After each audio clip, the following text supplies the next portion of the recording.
Bienvenidos a la Noche Infinita. Antes de comenzar, cuéntanos en los comentarios desde dónde nos escuchas y qué temáticas te gustaría que exploremos en el futuro. Leemos cada mensaje con atención y siempre tomamos en cuenta sus sugerencias para los próximos relatos. Sin nada más que decir, comencemos. Me llamo Luis y soy taxista nocturno en Guanajuato capital desde hace ya más de 10 años. Me sé de memoria cada callejuela empedrada, cada plazuela donde los estudiantes cantan con tunas y cada túnel de esos que serpentean bajo la ciudad como venas antiguas llenas de historias. Para muchos, manejar en las noches de Guanajuato es un oficio peligroso, pero para mí era simplemente rutina. O lo era, hasta hace poco. Todo comenzó hace unas semanas, un martes cualquiera, cerca de las 2 de la madrugada. Recibí un servicio por aplicación, algo raro a esa hora. La ubicación de recogida era en la boca del túnel Tamazuca, uno de esos oscuros y húmedos que atraviesan el centro. Cuando llegué, no vi a nadie. Bajé la ventana y pregunté al aire, ¿Luis para Mariana? Nada. Iba a cancelar cuando escuché un golpe seco en la cajuela, como si alguien la hubiera cerrado. Me asomé al espejo retrovisor. Una mujer joven, con un vestido azul, se sentó en el asiento trasero. Ni un saludo. «Buenas noches», dije, mientras iniciaba el viaje. Ella no respondió. Le marqué destino en la app, rumbo a la presa de La Hoya.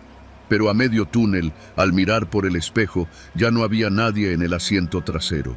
Frené en seco. Bajé con el corazón golpeándome el pecho.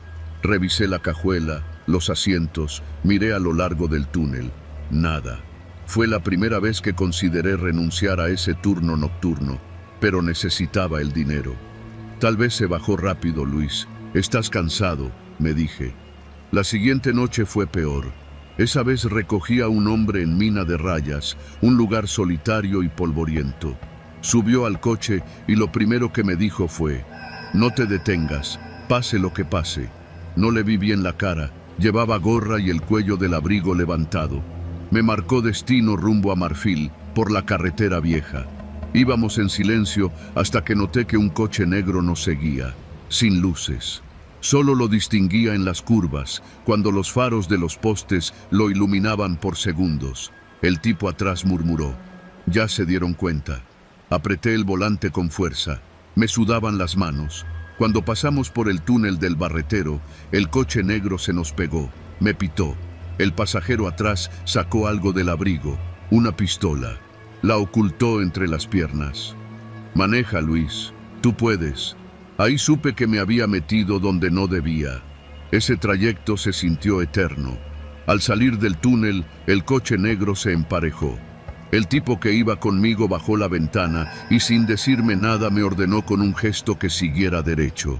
Por el rabillo del ojo vi que intercambiaban señales.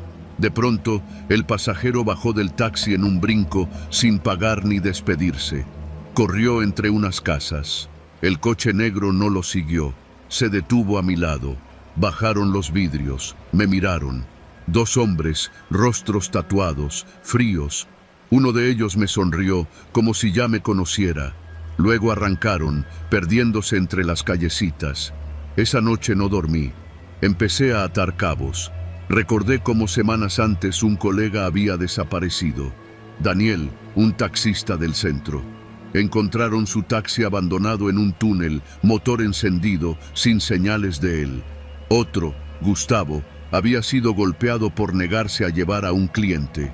Rumores de que los túneles eran usados para mover drogas, para escapes rápidos, para ajustes de cuentas. Y yo, por hambre y rutina, me había metido de lleno en ese mundo. A partir de ahí, cada noche se volvió una prueba de resistencia. Clientes que no miraban a los ojos, rutas que cambiaban a último minuto, mensajes anónimos en la app. No comentes nada, no viste nada, eres parte ahora. Una noche recibí un servicio en el Callejón del Beso. Una pareja subió, ella llorando, él con cara de pocos amigos. Apenas arrancamos, él me dijo con voz seca, «Si alguien te pregunta, solo nos llevaste al hotel, ¿entiendes?» Asentí. Los llevé al hotel y cuando bajaron, Él me dejó un billete arrugado en el asiento, junto con algo que parecía una bala. Mi esposa empezó a notarlo.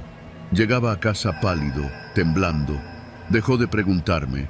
Solo me miraba cuando lavaba la ropa empapada en sudor, cuando evitaba ver las noticias locales.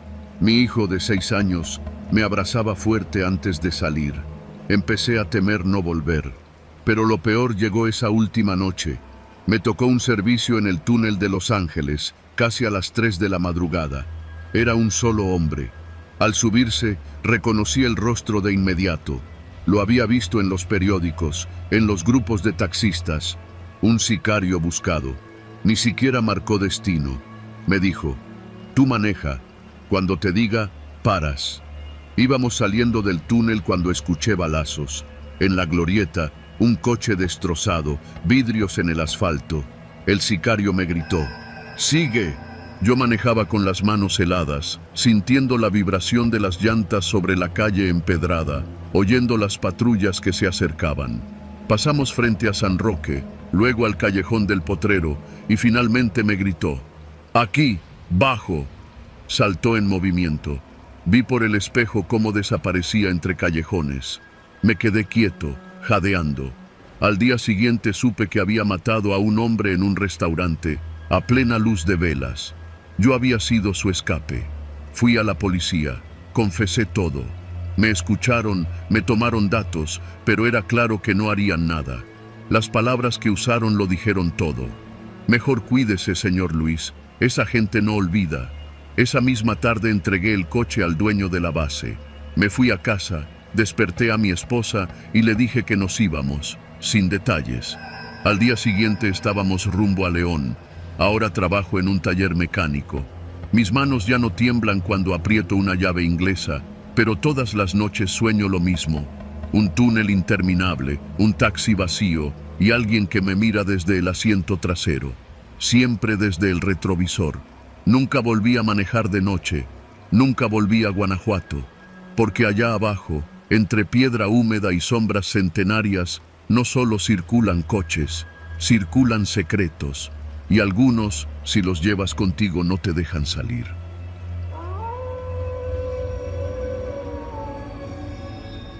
Me llamo Mariana, tengo 26 años y desde hace casi 3 años trabajo como guía turística en Guanajuato capital. Me dedico a lo que muchos sueñan, caminar por las callejuelas empedradas, contar historias en los túneles, acompañar a grupos al Callejón del Beso, al Teatro Juárez, a la Alhóndiga, y cobrar por ello. Nunca pensé que este trabajo se convertiría en una pesadilla. Todo empezó a principios de octubre, cuando los turistas comienzan a llenar la ciudad por el Cervantino. Fue un jueves que conocí a James, alto, rubio, de ojos azules y acento encantador. Era canadiense y estaba fascinado con México. Se unió a uno de mis recorridos nocturnos, uno especial que hago entre leyendas locales y los rincones menos conocidos. Desde el principio me pareció diferente a los demás turistas. Prestaba atención, me hacía preguntas profundas sobre la ciudad y al final me invitó a cenar. Cené con él. ¿Cómo decir que no? Llevaba meses sola, saliendo con hombres locales que lo único que querían era pasar el rato. James era atento, detallista. Esa noche caminamos por la Plaza de la Paz, hablamos de literatura, de historia, y terminamos en un pequeño café cerca del Jardín de la Unión. Me pidió mi número. Al día siguiente me escribió. Me pidió un tour privado. Lo llevé a conocer el Museo de las Momias, lo llevé a los Pastitos y hasta lo invité a un recorrido especial que organizaba solo para amigos. Subir al Pípila de noche, cuando ya no hay casi nadie, para ver la ciudad iluminada desde arriba. Cuando llegamos al mirador, me tomó la mano. Me dijo que era la mujer más interesante que había conocido. Yo, ingenua, me dejé llevar. Pero pronto las señales empezaron a aparecer. La primera fue al tercer día. Tenía un grupo grande, unos 20 turistas que me esperaban frente al Teatro Juárez. Cuando llegué, James estaba allí. No lo había invitado. Pensé, bueno, le gustó el recorrido. Pero durante todo el tour se mantenía demasiado cerca. Cuando hablaba con otros turistas, lo notaba mirándome fijo, como si lo incomodara. Luego vinieron los mensajes. No eran románticos, eran extraños. A medianoche, ¿dónde estás? A las 6 de la mañana, ¿ya despertaste? Cuando no respondía rápido, mandaba 5 o 6 seguidos. Empecé a incomodarme. Decidí poner un límite. Un domingo, cuando me pidió acompañarme de nuevo, le dije que estaba ocupada, que solo trabajaba con grupos. Me respondió con un «entiendo». Creí que ahí quedaba todo. Me equivoqué. Esa noche, después de cerrar el tour, fui a cenar unos tacos al Mercado Hidalgo. Cuando salí, lo vi. Estaba cruzando la calle, mirándome. No me habló, solo me miró. Caminé rápido, fingiendo no verlo. A las pocas cuadras, volví la cabeza. Seguía allí. Al día siguiente, volví a encontrarlo. Estaba en el Callejón del Beso cuando guiaba a una pareja de Puebla. Entre la multitud, vi su rostro. Apenas lo reconocí, se desvió detrás de un grupo de turistas japoneses. No le di importancia, hasta que, al terminar, vi en mi bolso un papelito doblado. Lo abrí. Eres hermosa cuando explicas la historia de Carmen e Ignacio. Mi piel se tensó. Pasaron 3 días en los que lo ignoré. Bloqueé su número. Evité los lugares donde sabía que podría estar. Todo parecía calmarse, hasta que empezaron las amenazas. La primera llegó en un recorrido al ex convento de Valenciana. Mientras explicaba frente al altar de oro, noté un sobre blanco entre los bancos. Mi nombre, escrito torpemente, Mariana. Adentro, una nota. No puedes esconderte en la iglesia. Mi voz se quebró, pero los turistas no lo notaron. Terminé el recorrido como pude y salí al aire libre con un nudo en la garganta. Comencé a cambiar mi rutina. Pedí a otros guías que me cubrieran. Cancelé tours. Pero Guanajuato es pequeño. Las calles son angostas, los túneles interminables, y siempre hay alguien mirando. Una noche, después de varios días sin saber de él, me animé a salir. Era viernes, casi medianoche. Caminaba por el túnel del Barretero, vacío a esa hora, cuando escuché pasos detrás de mí.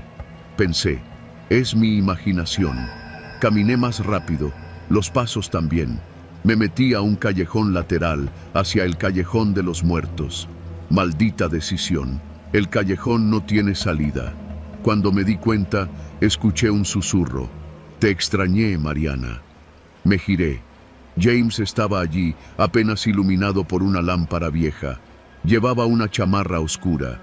Sonreía, pero esa sonrisa no era la del primer día. Era una mueca torcida, hambrienta. ¿Por qué me evitas?, me dijo en español mal pronunciado. No respondí. Busqué en mi bolsa el celular. No tenía señal. Guanajuato y sus túneles. Mi corazón golpeaba en mi pecho. Te he seguido todos estos días. Me gustas, mucho. No quiero que estés con nadie más. Levantó una mano, como si quisiera tocarme. Corrí. No sé cómo, pero corrí entre las sombras, subí una escalinata, crucé un callejón, salí al Jardín Reforma. Un policía estaba en la esquina. Me acerqué sin aliento, temblando. Él, James, ya no estaba. Esa noche no dormí en mi departamento. Fui a casa de una amiga. Al día siguiente fui a la policía. Me escucharon, pero me dijeron que no podían hacer mucho. No había delito, no había agresión, no había prueba concreta. Me recomendaron tener cuidado. Las siguientes semanas fueron un infierno. Encontraba mensajes escritos en papeles debajo de mi puerta. ¿Por qué ya no das recorridos? ¿Extrañas nuestra charla en el mirador? No me ignores. Comencé a sentirme vigilada incluso en mi propia casa, en el Cerro de los Pastitos. A veces por la noche veía una silueta en la calle mirando hacia mi ventana, hasta que un día desapareció, sin aviso, sin despedida. Pasó una semana, luego 2. Nada. Pensé que había regresado a Canadá. Me relajé, retomé los recorridos, volví a reír, a sentirme libre. Pero hace apenas 3 días, en un recorrido al Callejón del Beso, un turista me pidió una foto. Al mostrármela, noté algo detrás. Entre la multitud, al fondo, un rostro, rubio, sonriente. Me quedé helada. Ayer, al llegar a casa, encontré un último papel, sencillo, doblado en mi puerta. Solo decía, nunca me fui.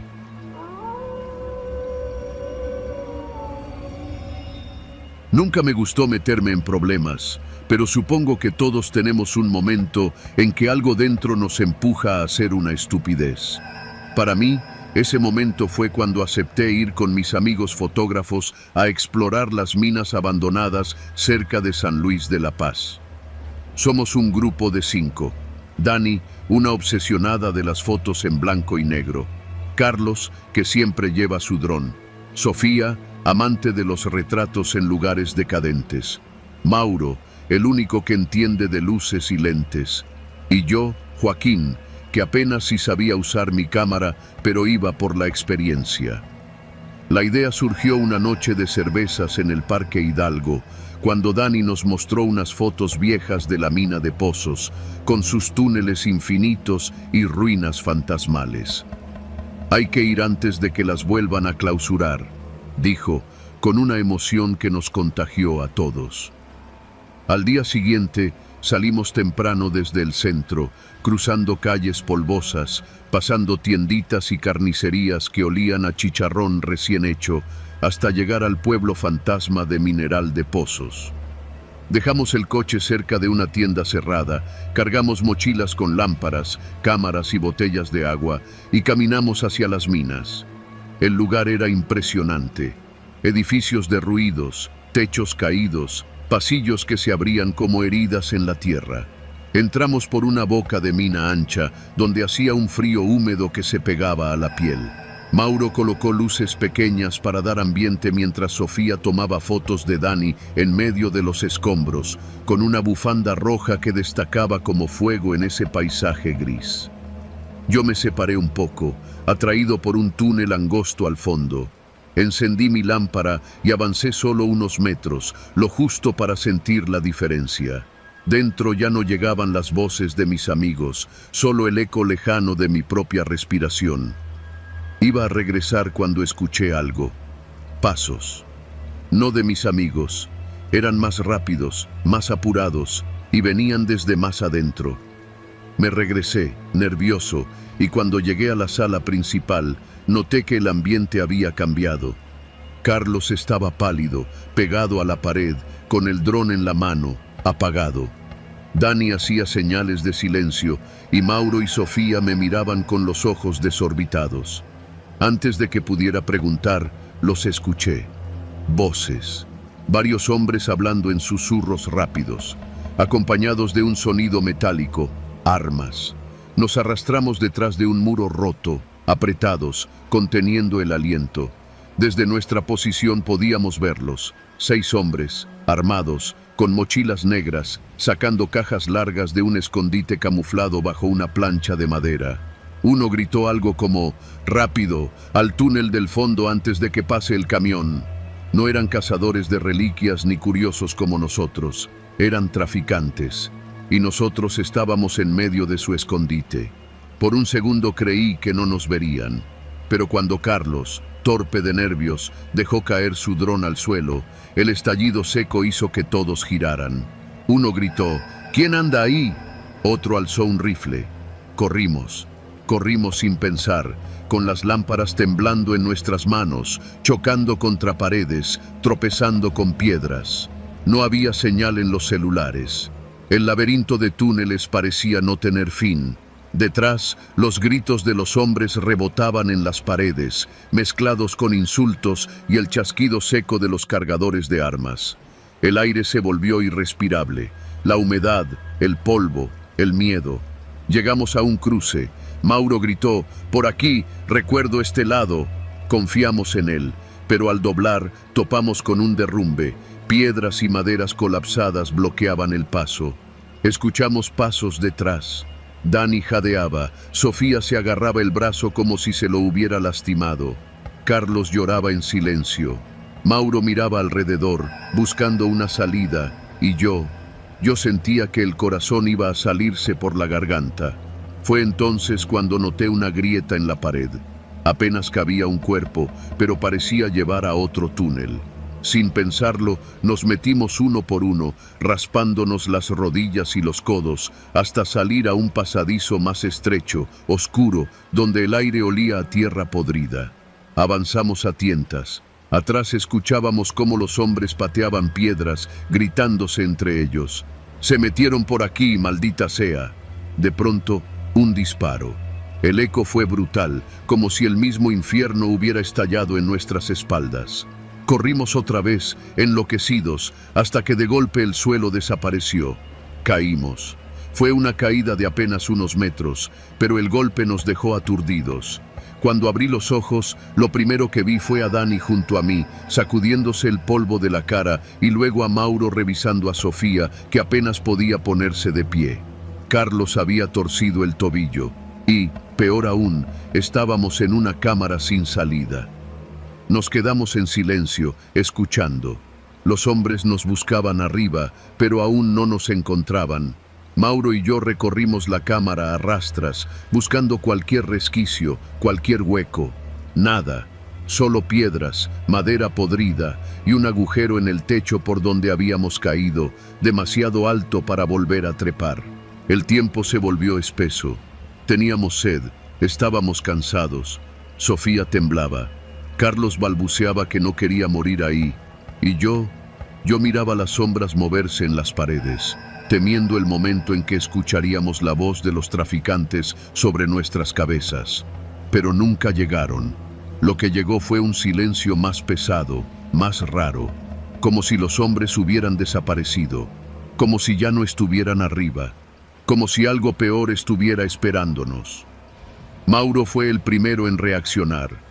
Rompió una lámpara, usó el vidrio para cortar un lazo de su mochila, lo ató a una vara y comenzó a escarbar entre las piedras.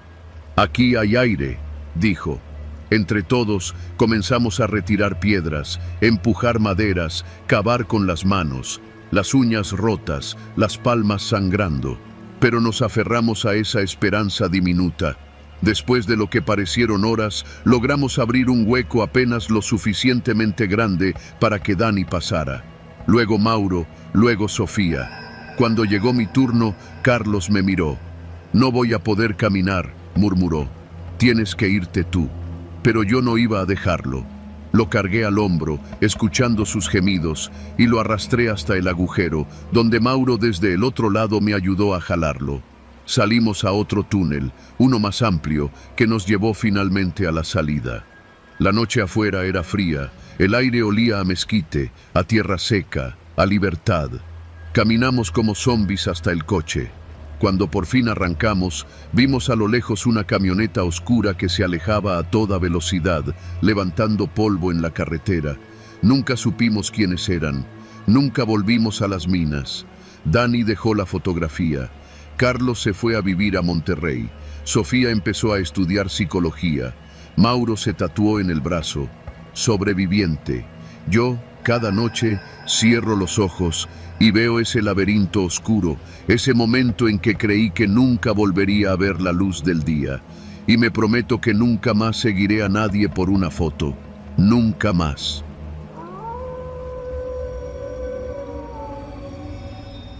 Me llamo Iván.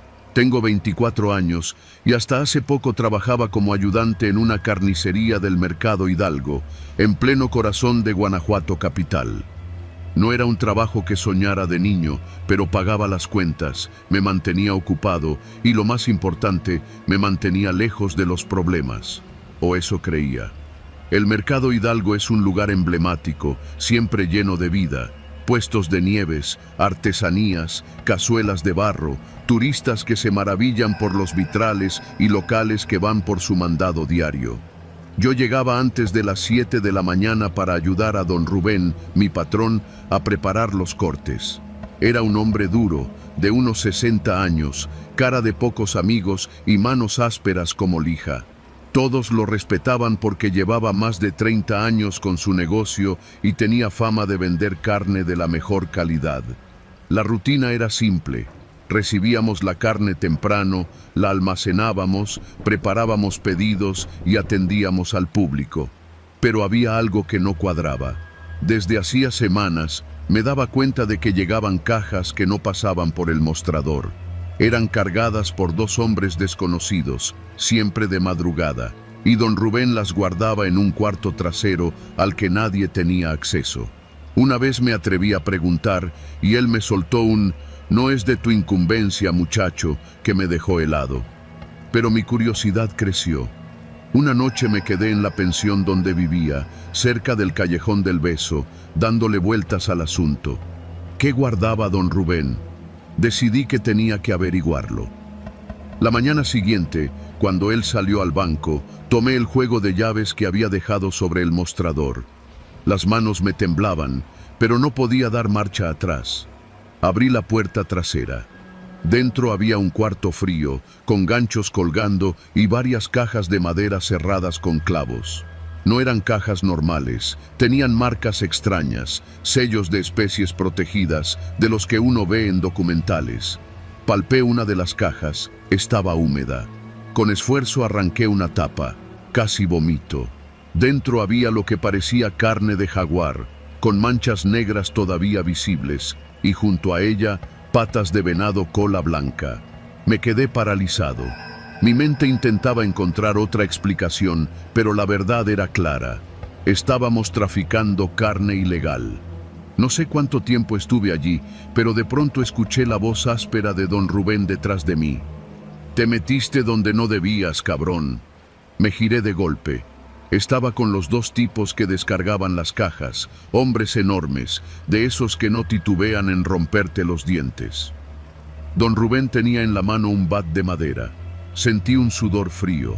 Traté de balbucear algo, pero él levantó la mano. «Cállate, esto no es asunto tuyo». «Voy a denunciarte», me atreví a gritar. No sé de dónde saqué valor. Todo pasó rápido.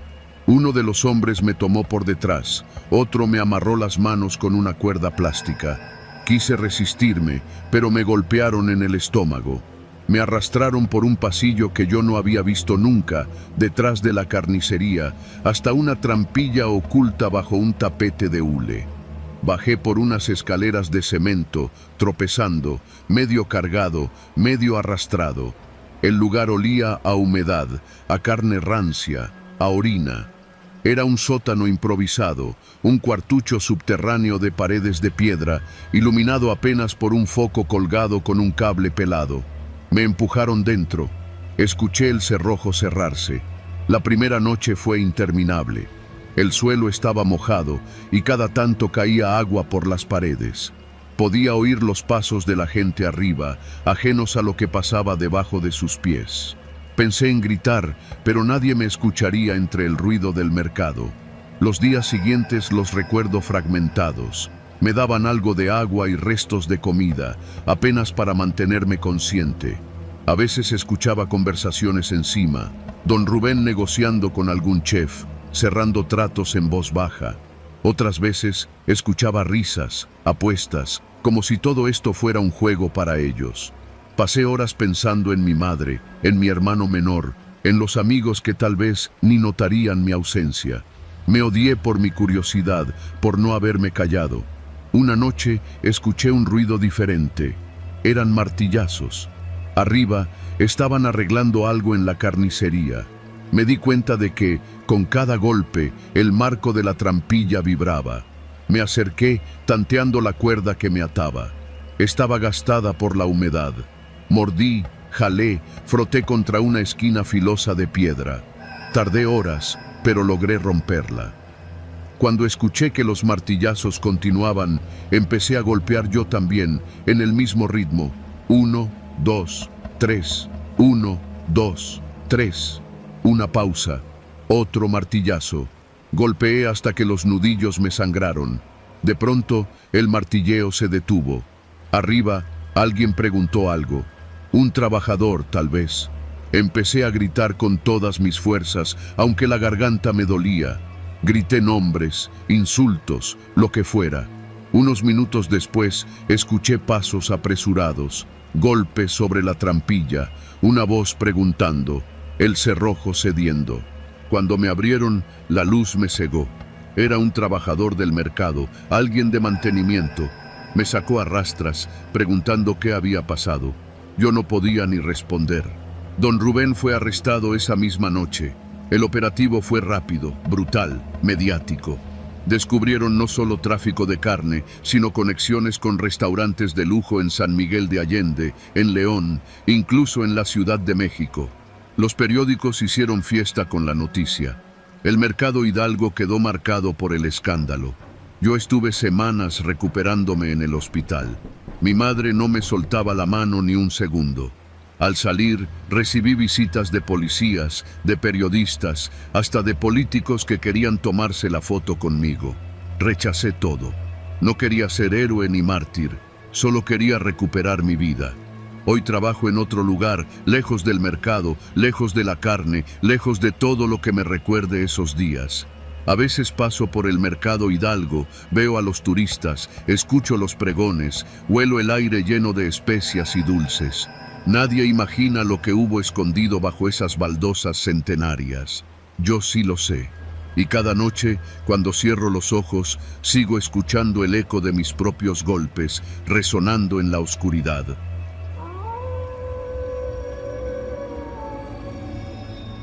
Me llamo Karina. Tengo 32 años y desde hace 6 vendo ropa en las calles del centro de Guanajuato. Tengo mi puesto ambulante junto a la plazuela de San Roque, donde ofrezco blusas bordadas, pantalones de mezclilla y huaraches artesanales que me traen de León. Mi vida no tiene lujos, pero siempre ha sido tranquila, hasta hace poco. Todo empezó hace unos 3 meses. Al principio no le di importancia. Era un cliente regular, un hombre de unos 40 y tantos, alto, moreno claro, con cara común, casi sin rasgos memorables, pero de esos que uno recuerda porque aparecen todos los días. Me preguntaba precios, revisaba tallas, a veces compraba algo pequeño, siempre pagaba en efectivo, nunca regateaba. Me pareció uno más entre los muchos que van de paso. Pero luego empecé a notar cosas raras. Primero, que siempre aparecía al atardecer, cuando ya estaba recogiendo. Segundo, que nunca compraba nada en esos momentos, solo se quedaba parado, mirando desde un par de metros, como si vigilara. Y lo peor, empecé a verlo varias cuadras después, cuando yo caminaba de regreso a mi casa en Valenciana. Una noche lo vi detenerse en la esquina, justo antes de que yo entrara a mi calle. Me giré rápido para confirmar si era él. Fingió estar viendo el celular. Pensé, me estoy volviendo paranoica. Las noches siguientes, la paranoia se volvió certeza. A veces lo veía reflejado en vitrinas, a veces lo escuchaba por el crujir inconfundible de sus botas detrás de mí en las callejuelas empedradas. En Guanajuato, las calles son angostas, con túneles y callejones donde el sonido rebota. Podía sentirlo. Y aunque acelerara el paso, él parecía saber exactamente cuándo mantener distancia, como un cazador jugando con su presa. Una noche me armé de valor. Antes de llegar a casa, doblé en un callejón distinto, uno que me llevaba directo a una tiendita donde conocía a don Toño, el dueño. Me quedé ahí media hora, fingiendo comprar cigarros y platicando. Cuando salí, no había nadie, pero al doblar por fin hacia mi calle, lo vi. Parado, a unos 15 metros, viéndome. Al día siguiente fui a la policía. En la delegación me atendió un oficial joven, de esos que quieren parecer comprensivos pero no saben cómo. ¿Alguna vez la ha tocado?, me preguntó. No. ¿La ha amenazado? No, pero me sigue. Mire, señora, mientras no haya un delito, no podemos hacer nada. Le grité que me llamara al comandante. Al final, un agente mayor me escuchó. Me pidió que le describiera al hombre. Cuando lo hice, su expresión cambió. Le dio un vistazo rápido a otro policía que estaba al fondo. Me dijo, vamos a revisar esto. Me tomó los datos y me pidió volver al día siguiente. Esa noche no vi al hombre. Por primera vez en semanas, regresé a casa tranquila. Pensé que quizá el puro hecho de ir a la policía lo había asustado, pero me equivoqué. La noche siguiente, al cerrar mi puesto, ahí estaba de nuevo. Esta vez se acercó. Me habló por primera vez. Karina, ¿verdad? Sentí que se me iba la sangre a los pies. Apenas logré asentir. No te preocupes, No quiero hacerte daño, solo necesito que me digas algo. Quise gritar, pero su voz era tranquila, casi hipnótica. ¿Para quién trabajas? Me quedé muda. ¿De parte de quién mueves la mercancía? Ahí entendí algo. Este hombre no era un cliente común, tampoco un acosador cualquiera. Estaba confundido, o eso creía yo. Le dije que yo solo vendía ropa, que no entendía de qué hablaba. Él sonrió apenas. Está bien, nos vemos mañana. Esa noche fui directo a la delegación. Les dije que el hombre me había hablado. El comandante me pidió que describiera exactamente lo que había pasado. Después de escucharme, se inclinó hacia adelante y bajó la voz. Karina, necesito que escuches con cuidado. El hombre que describes es policía, es de investigación, está trabajando encubierto en la zona. Pensaba que eras mula. ¿Qué? Te han estado vigilando porque sospechaban que transportabas droga en la ropa. Sentí que todo daba vueltas. ¿Y ahora? Ahora ya sabemos que fue un error. No tienes nada que temer. Pero eso no fue cierto. Desde ese día, el hombre siguió apareciendo. A veces solo miraba desde lejos, a veces caminaba detrás de mí. Lo denuncié una y otra vez. El comandante decía lo mismo. Ya le dije que se retire, ya no debería acercarse. Pero él no paraba. Una noche, cansada, lo enfrenté. ¿Por qué me sigues?, le grité. Es rutina. ¿Qué rutina? Ya saben que no soy mula. Eso dices tú. Esa noche dormí en casa de mi hermana. Me estaba quebrando. Las semanas siguientes me enteré, por otros vendedores ambulantes, que a algunos también los habían interrogado. Pero solo a mí me seguía apareciendo ese hombre. Hasta que un día desapareció. No lo vi más. Pensé que al fin había terminado. Hasta que llegó el aviso. Una tarde, mientras armaba mi puesto, se acercó un joven que no conocía. Me dijo con una sonrisa educada: ya no lo verás más. A veces, a la gente la protegen para que no se dé cuenta. ¿De qué hablas? Era para cuidarte de otros. Pero ya se acabó. Ahora sí, cuídate, amiga. No volví a saber de él, ni del hombre que me vigilaba. Pero desde entonces, cada noche, cuando camino a casa, volteo cada 2 pasos. Y en cada reflejo de vitrina, cada sombra en la pared, cada ruido detrás de mí, me pregunto, ¿será que realmente terminó? Porque en Guanajuato las calles tienen memoria, y la mía nunca ha dejado de recordarme que una vez, sin saberlo, estuve al borde de un abismo que no entendía. Y lo peor, no estoy segura de haber salido completamente de él.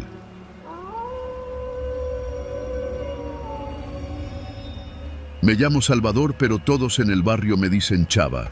Tengo 35 años y desde los 18 me dedico a la mecánica. Mi taller está en las afueras de Guanajuato capital, en un terreno donde apenas caben 2 coches, pero con eso me basta.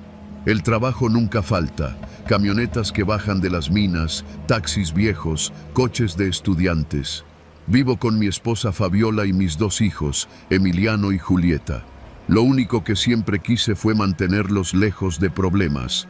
Pero no siempre uno elige. Todo empezó un lunes cualquiera. Eran casi las 8 de la noche y ya estaba cerrando el taller cuando llegaron.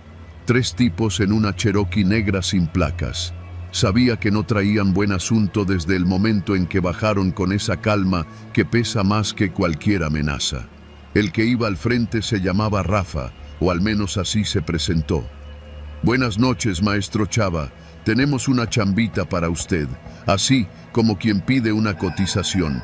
Me explicaron que necesitaban un lugar seguro para trabajar unos coches. No te vamos a meter en broncas, solo queremos desarmar unas piezas. No preguntes de dónde salen ni a dónde van. Yo traté de poner límites. Les dije que no, que mi taller era chico, que tenía hijos. Rafa sonrió. Justo por eso, Chava, tienes hijos. Esa noche apenas pude dormir. Al día siguiente, llegaron con un Jetta gris y lo dejaron dentro. Empezaron a traerme motores, transmisiones, rines.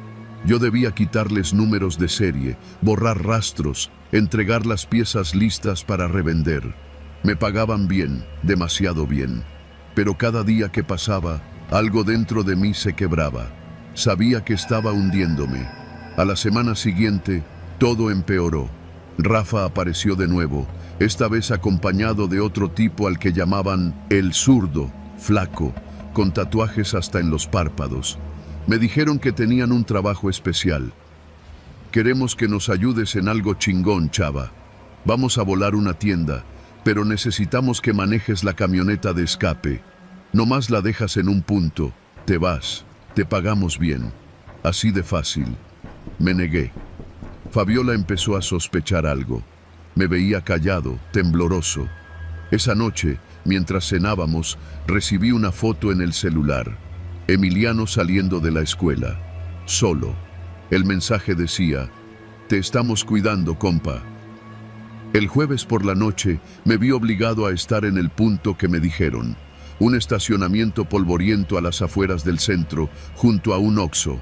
Me dieron una camioneta Ram negra, motor encendido, puertas abiertas. Me dijeron que solo debía esperar. Sentía el estómago revuelto, las manos sudorosas. Mientras esperaba, escuché los gritos, disparos, un estruendo. Rafa y el zurdo salieron corriendo, cargando bolsas negras. El plan era simple. Yo arrancaba, los dejaba en otro punto y me iba. Pero en medio del escape, escuché un sonido que me heló la sangre, un llanto. Me estacioné a un lado del camino, abrí una de las bolsas. Adentro, envuelta en una manta, había una niña de unos 3 años, dormida o tal vez sedada. ¿Qué es esto, cabrones?, grité. Rafa se volteó, me puso una pistola en la cara. No preguntes, chava, tú maneja. Esa noche no regresé a casa. Me quedé en un motel barato en Marfil, temblando. Sabía que ya no había salida. Al día siguiente fui al taller, pensando en recoger mis cosas e irme. Pero cuando llegué, vi algo que me partió el alma. Emiliano y Julieta estaban en la banqueta, jugando con un balón. Y a media cuadra, estacionada, estaba la Cherokee negra. Fabiola me vio desde la puerta. Tenía los ojos rojos de tanto llorar. ¿Qué hiciste, Salvador? Vinieron a la casa. Dijeron que si no vuelves a trabajar para ellos, me derrumbé ahí mismo. Sabía que no había escapatoria. Esa noche, Rafa me llamó. Mañana, uno grande. Vas a venir con nosotros. Si lo haces bien, estás libre. Si no, ya sabes. El golpe era en un centro de distribución, cerca de Silao. Me dieron un chaleco, un radio, un arma que ni sabía usar.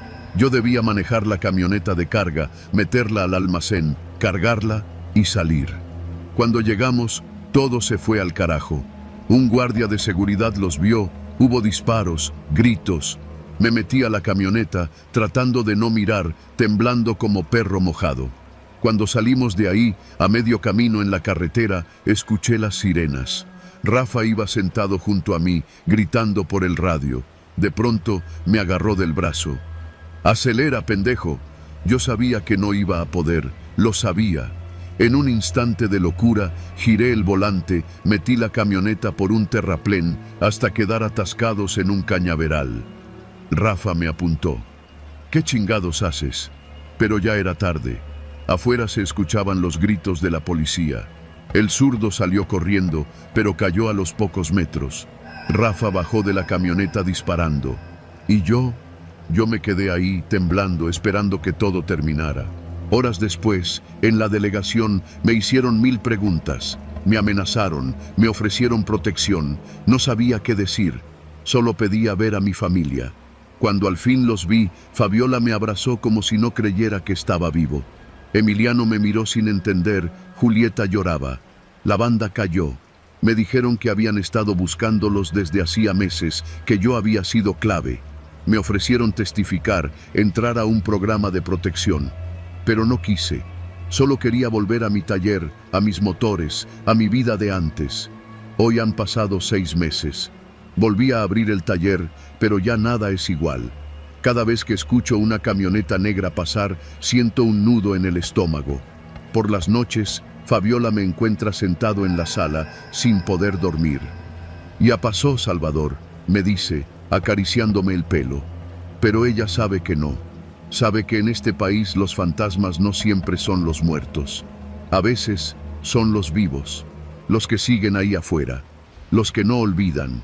Y yo, cada vez que veo entrar un coche al taller, me pregunto si es un cliente o si es el siguiente aviso. Porque cuando cruzas esa línea, cuando ayudas a romperlo todo, ya no hay vuelta atrás, aunque sobrevivas.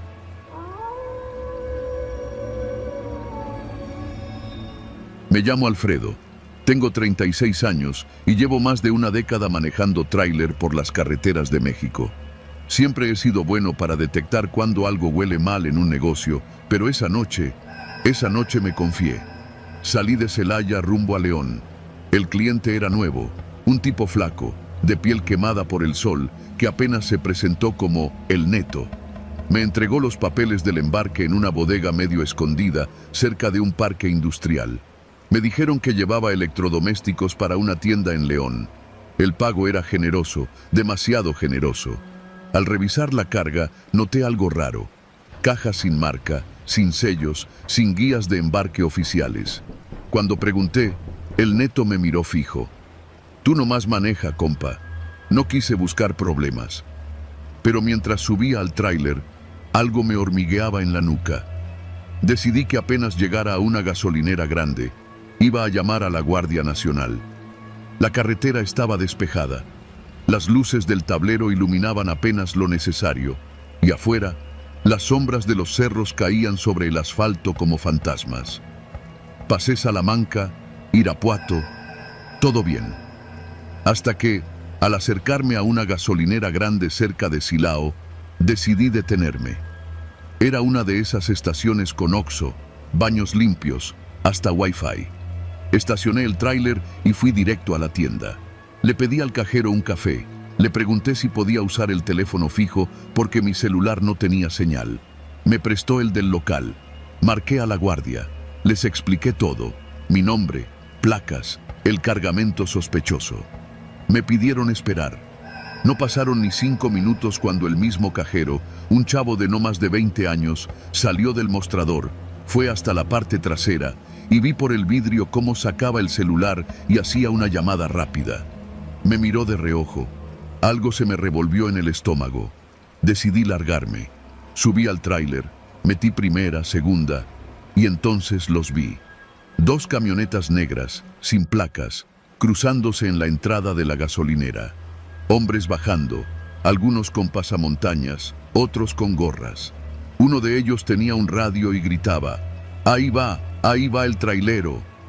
El tráiler rugió al salir. No tenía plan, solo sabía que debía alejarme. El corazón me martillaba las costillas mientras miraba por los espejos. Las luces de las camionetas aparecieron atrás, como si fueran lobos cazando. Entré a la autopista de Cuota. Calculé que si llegaba a León, podría meterme a alguna zona urbana, perderme entre calles. Pero ellos también lo sabían.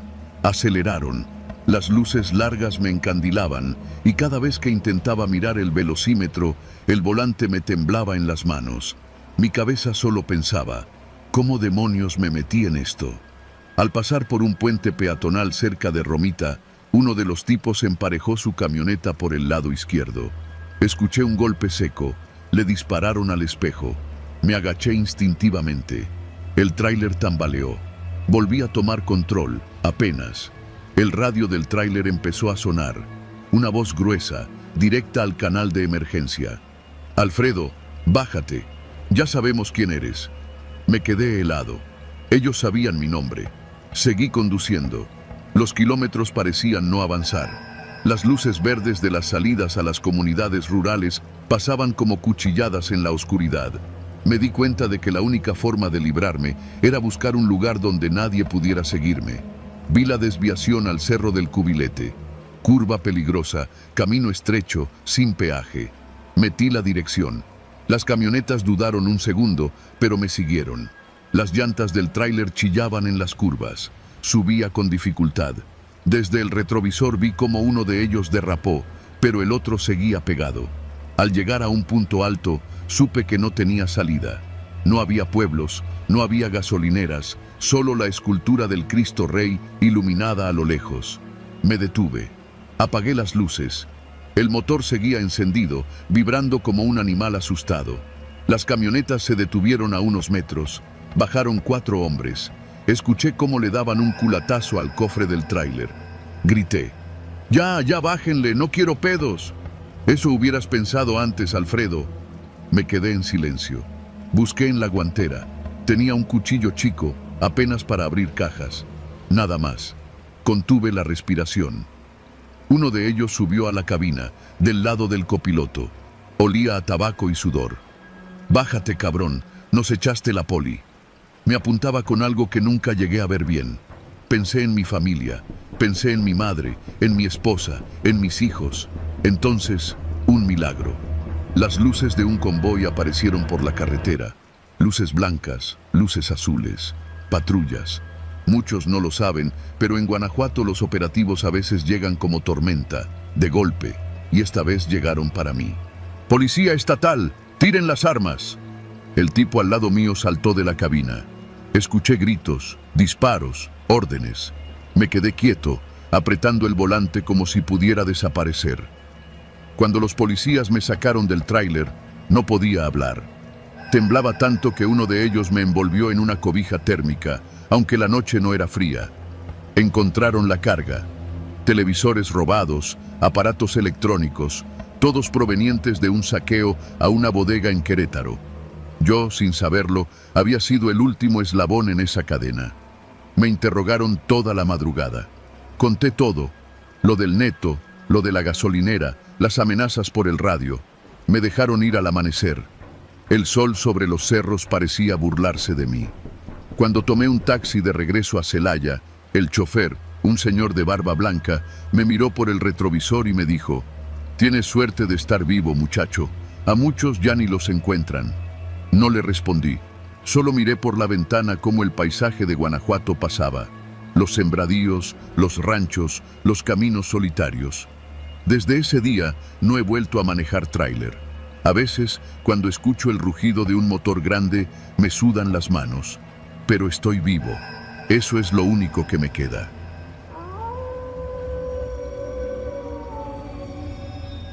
Trabajo en un Oxxo de Guanajuato, en la zona de Marfil, junto a la carretera panorámica. A un lado está un taller mecánico que cierra temprano y del otro, un terreno baldío lleno de nopales y basura. Mi nombre es Karina, tengo 33 años, soy madre soltera de un niño de 5 y por las noches me toca cubrir el turno de 10 a 6. Es pesado, pero paga mejor. Al principio me gustaba la tranquilidad, acomodar productos, barrer, platicar un poco con los clientes nocturnos, casi siempre traileros, estudiantes o uno que otro borracho regresando de las cantinas del centro.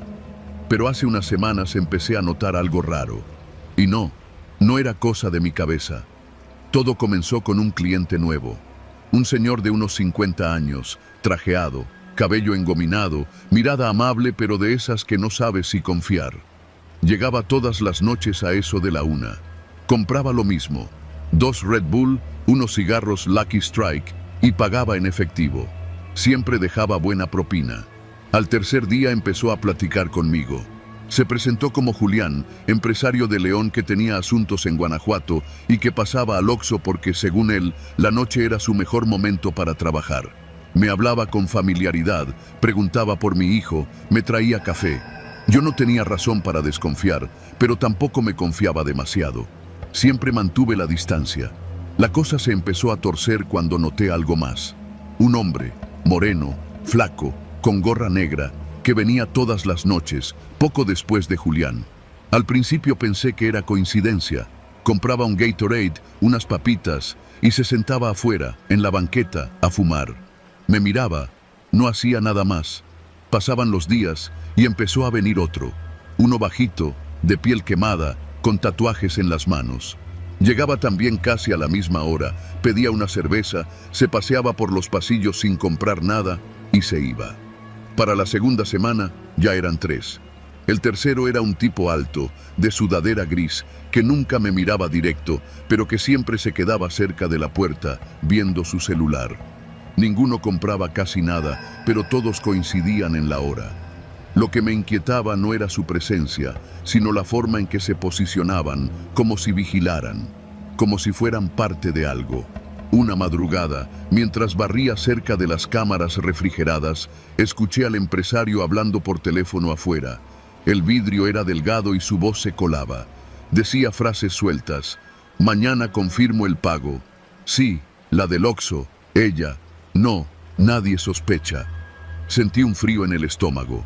Me fui detrás del mostrador y fingí no haber escuchado nada cuando regresó. Esa noche, los tres hombres no solo llegaron, entraron juntos. No compraron nada. Uno se quedó en la entrada, otro frente a la vitrina de los cigarros y el tercero frente a la caja. Yo estaba sola. No había nadie más en la tienda. Julián apareció como siempre, saludando, pagó sus Red Bull y se fue. Cuando salió, los tres lo siguieron con la mirada, como si esperaran una señal. Se miraron entre ellos, luego me miraron, pero no hicieron nada. Esa fue la primera vez que me asusté en serio. Al día siguiente, hablé con mi supervisora. Me dijo que probablemente eran malandros de barrio que solo merodeaban, pero que si pasaba algo, llamara al número de emergencias. No quedé tranquila. Entonces empecé a fijarme más. Me di cuenta de que Julián siempre iba vestido igual. El reloj caro, el perfume intenso, las uñas perfectas. Y lo peor, no era solo un empresario que paraba en el Oxxo. Vi cómo lo esperaban. En 2 ocasiones, una Suburban negra lo recogió afuera. En otra, llegó acompañado de un chofer. Y una vez, escuché que alguien en la tienda dijo, «Ese vato es pesado, viene desde León». Empecé a entender que no era solo un cliente rico. Era alguien importante, alguien peligroso. Una madrugada, mi hijo me llamó llorando por teléfono. Decía que tenía miedo, que había escuchado ruidos en la casa. Mi mamá, que lo cuida en las noches, me dijo que no era nada, que probablemente había sido el viento, pero mi cabeza ya estaba desbordada. No podía seguir trabajando así. La noche decisiva fue un viernes. Julián llegó como siempre, pero esta vez no estaba solo. Uno de los 3 hombres entró con él. Julián me saludó, me pidió su compra habitual, y cuando me extendió el billete, el otro tipo se acercó al mostrador, demasiado cerca. Me miró los brazos, como si buscara algo. Noté que detrás de su oreja llevaba un auricular pequeño, apenas visible. Sentí un nudo en la garganta. Cuando Julián salió, el tipo le hizo un gesto apenas perceptible. Se acomodaron afuera, hablaron rápido, y luego los 3 hombres entraron de nuevo. Esta vez no había nadie más en la tienda. Yo ya tenía el teléfono en la mano, pero dudaba. Sabía que si llamaba a emergencias y ellos se daban cuenta, no me iba a salvar ni la policía. Fue entonces cuando escuché el nombre, el del cliente poderoso. Mientras simulaban mirar los refrigeradores, uno de ellos murmuró, «¿A qué hora viene el licenciado?». Me quedé helada. Sabía a quién se referían. Un funcionario que yo misma había visto entrar varias veces al Oxxo, siempre de madrugada, a comprar botellas caras, a veces acompañado, a veces solo. Un hombre de esos que salen en las noticias, que sonríen en las fotos inaugurando obras públicas. Lo entendí todo de golpe. Querían secuestrarme, usarme para extorsionar al licenciado. Sabían que él venía, sabían que yo era el contacto perfecto. Una empleada nocturna, madre soltera, sola. Nadie se daría cuenta hasta que fuera tarde. Esa noche no terminé el turno. Me metí al baño fingiendo malestar, bloqueé la puerta y llamé a mi hermano. Le pedí que viniera por mí, que no preguntara nada, que lo necesitaba ya. No colgué hasta que escuché su voz asegurándome que venía en camino. Cuando salí, los tipos estaban afuera, fumando, mirándome. Cerré la caja, fingí que iba a revisar inventario y cuando mi hermano llegó, en su coche viejo, haciendo ruido, salí corriendo y me subí de golpe. Ellos apenas reaccionaron. Nos fuimos a toda velocidad por la panorámica y no paré de mirar por el retrovisor hasta llegar a casa. Al día siguiente renuncié. Ni siquiera recogí mi último sueldo. Me dijeron que exageraba, que seguramente eran solo clientes extraños. Pero yo lo sé. Lo sé por las miradas, por los murmullos, por la sensación de que algo me iba a pasar. Ahora trabajo en otro lado, en horario diurno. Cuando paso frente a ese Oxxo, evito mirar. No quiero saber si Julián sigue yendo. No quiero saber si alguna otra chica tomó mi lugar. Pero cada noche, cuando abrazo a mi hijo, sé que hice lo correcto. Porque en este país, a veces sobrevivir significa huir antes de que sea demasiado tarde.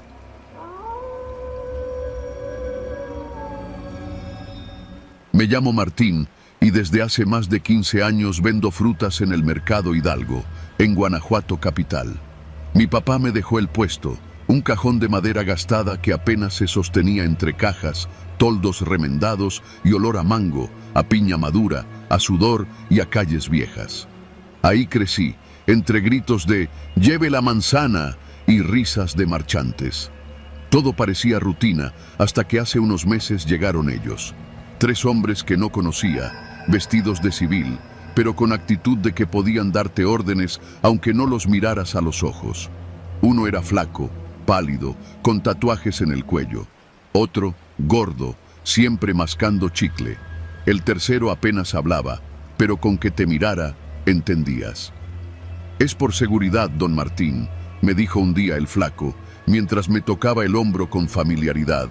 «Todos cooperan, no más 200 diarios para que nadie venga a hacer desmadres». No fue pregunta, fue aviso. Al principio pensé que era una broma, pero pronto vi cómo pasaban por cada local, saludando a los carniceros, a los de los jugos, a los de las tortillas, todos bajando la cabeza. Había escuchado rumores de extorsiones, pero en mi mundo de guayabas y plátanos no creía que llegaran. Al siguiente día, mi esposa, Leti, me notó callado. Mientras cenábamos enfrente del televisor, con el noticiero hablando de cosas lejanas, le conté. Me miró fijo. «Martín, paga. No te metas en problemas. Tenemos a los niños». Me pesó. Yo nunca había sido cobarde, pero tampoco idiota. Sin embargo, algo en mí se revolvía. Al tercer día, cuando vinieron, les dije que no. No grité, no insulté. Solo dije, «Yo no voy a pagar eso». El flaco se rió. «Está bien, don Martín, no hay problema». Pero lo hubo. Esa noche, regresando a casa, encontré una piedra atravesando la ventana de la sala. Al día siguiente, una nota en el parabrisas de mi camionetita destartalada.